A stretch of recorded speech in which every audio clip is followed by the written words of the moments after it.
जितनी भी action verbs या मेन वर्ब्स होती हैं, मतलब ऐसी वर्ब्स जो काम को जाहिर करती हैं, जहाँ एनर्जी इस्तेमाल होती है, जैसे है स्पीक बोलना, लर्न सीखना, अंडरस्टैंड समझना, ये सारी क्या है हमारे पास एक्शन वर्ब्स हैं।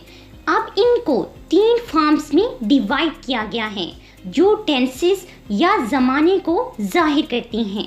अब इन फॉर्म ऑफ वर्ब्स को हम कैसे याद रख सकते हैं, ये हमारा आज का टॉपिक है।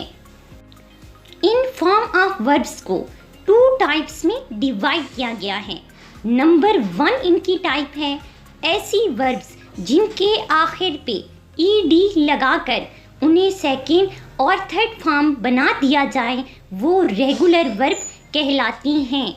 जैसे है एक हमारे पास वर्ब है प्ले। अब इसकी फर्स्ट फॉर्म प्ले है, सेकेंड फॉर्म प्लेड होगी और थर्ड फॉर्म भी प्लेड होगी। तो क्या किया हमने, प्ले के एंड पे ईडी लगा दिया। और कहते हैं कि 97% वर्ब्स जो हम इस्तेमाल करते हैं वो रेगुलर वर्ब्स कहलाती हैं। बस वर्ब्स के एंड पे ईडी लगाओ, वो रेगुलर वर्ब बन जाएगी। A verb which the past tense is formed by adding the usual ed ending।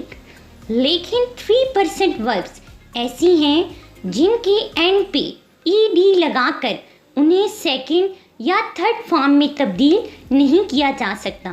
जैसे हमारे पास एक लफ्ज़ है गो।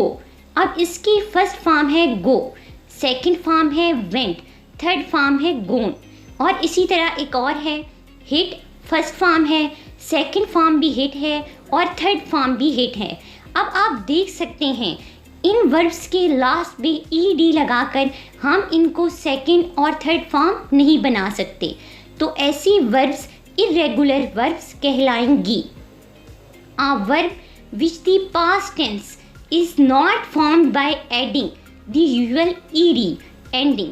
इन वर्ब्स के लिए एक छोटी सी लिस्ट है, बस आप इसे याद कर लें। ज़्यादातर यही वर्ब्स इस्तेमाल होती हैं।